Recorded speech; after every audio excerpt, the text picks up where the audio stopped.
Hey guys अस्सलाम वालेकुम, it's me Mohammad आफाक खान। उम्मीद करता हूं कि आप सब ईमान और सेहत की बेहतरीन हालत में होंगे। मेरे दोस्तों, इस वीडियो में मैं ये दावे के साथ बात कह सकता हूं कि मैं सबूत और शवाहिद की बुनियाद पर आपके सामने ये साबित करके बताऊंगा कि किस तरीके से ये यहूदी और अमेरिका पाकिस्तान में उलमा के खिलाफ, इस्लाम के खिलाफ साजिशें कर रहे हैं। आपको ये बात बड़ी फनी लग रही होगी कि देखो यूट्यूबर आगे बड़ी बड़ी बातें कर रहा है, लेकिन एक सहाफ़ी होने के नाते मैं आपके सामने सबूत भी पेश करूंगा।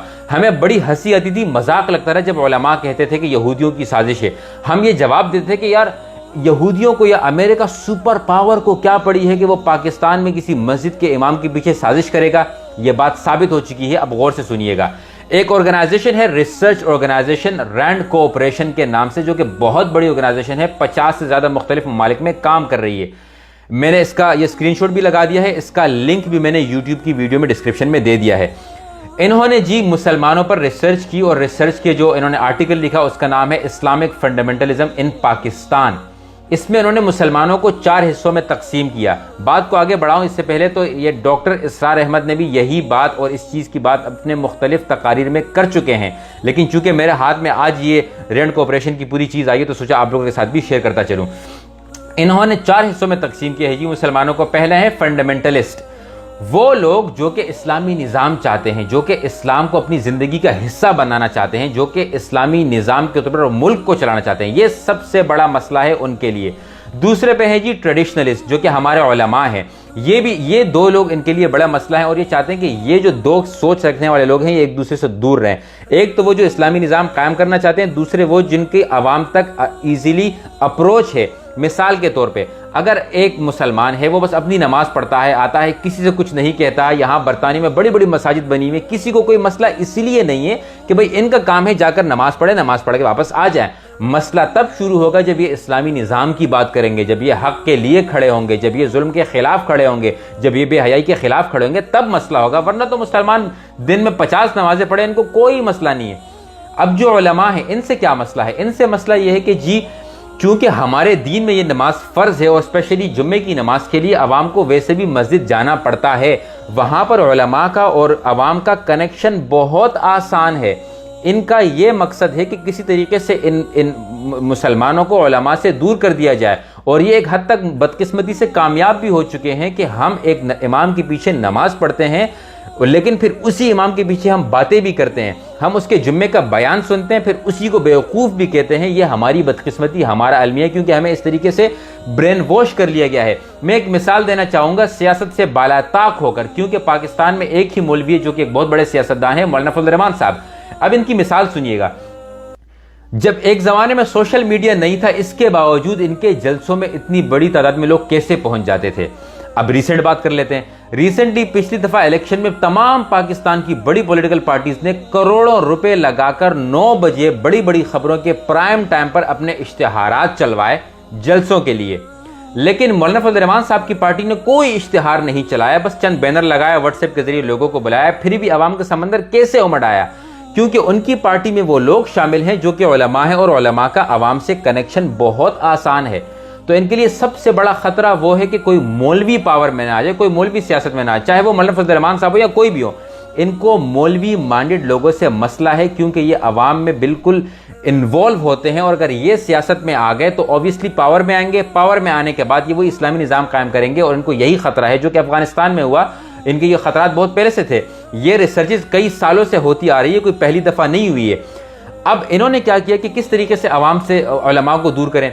इन्होंने आसान हल निकाले कि भाई पहले इनको जो है किसी तरीके से अवाम से दूर किया जाए, तो अवाम को उलमा को बदनाम करना शुरू कर दिया।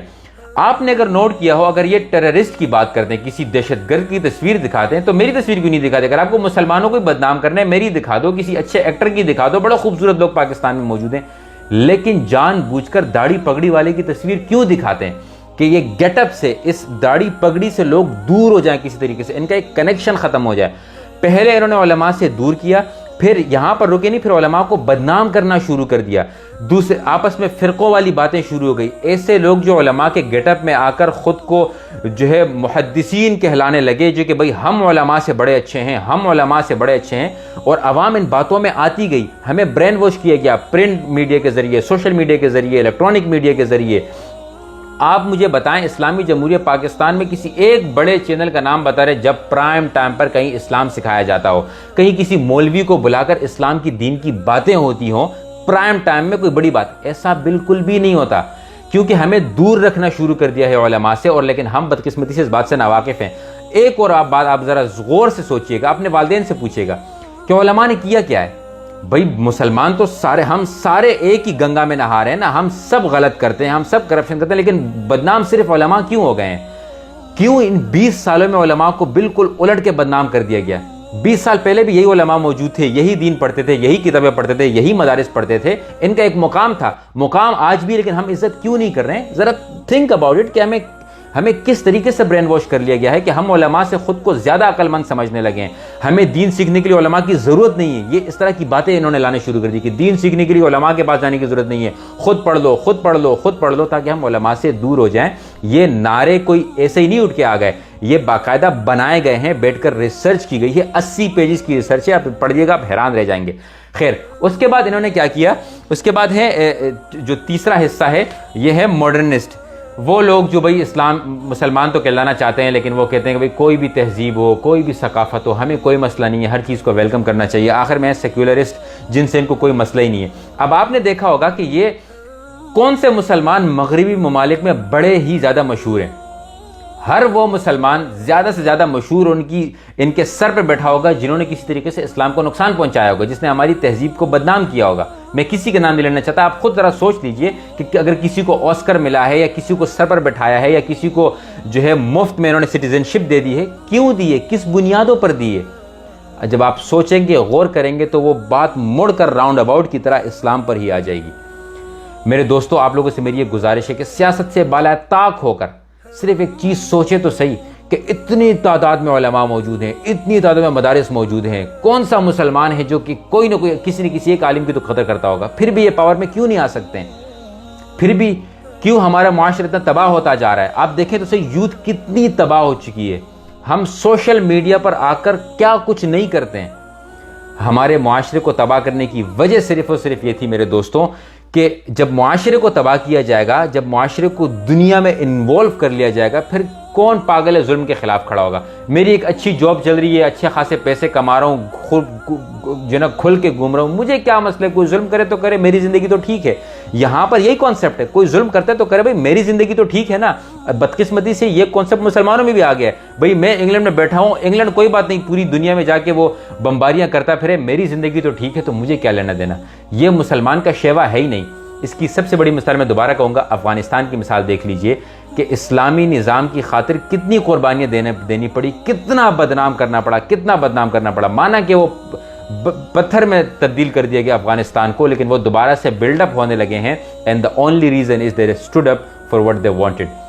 میری آپ لوگوں سے گزارش ہے کہ اس ویڈیو کو زیادہ سے زیادہ شیئر کیجیے گا. ویڈیو ذرا لمبی ہو گئی ہے, لیکن اگر آپ اپنے معاشرے کی قدر کرتے ہیں, علماء کی قدر کرتے ہیں, اسلام کی قدر کرتے ہیں, سیاست سے بالائے طاق ہو کر اگر آپ میری بات کو ذرا سی بھی سمجھ سکتے ہیں, تو اس ویڈیو کو شیئر کیجیے گا اور اپنے دوستوں تک ضرور پہنچائیے گا, تاکہ ہم سب اس بات سے باخبر ہو جائیں کہ یہ جو یہودی سازش ہے یہ کوئی جھوٹی بات نہیں, بلکہ یہ 100% سچ ہے. لنکس کے لیے ڈسکرپشن میں جا کر تمام کی تمام کلپس اور تمام کی تمام اسکرین شاٹس اور ویب سائٹ اور آرٹیکلس خود پڑھ لیجیے گا. Thank you very much, take care, اللہ حافظ.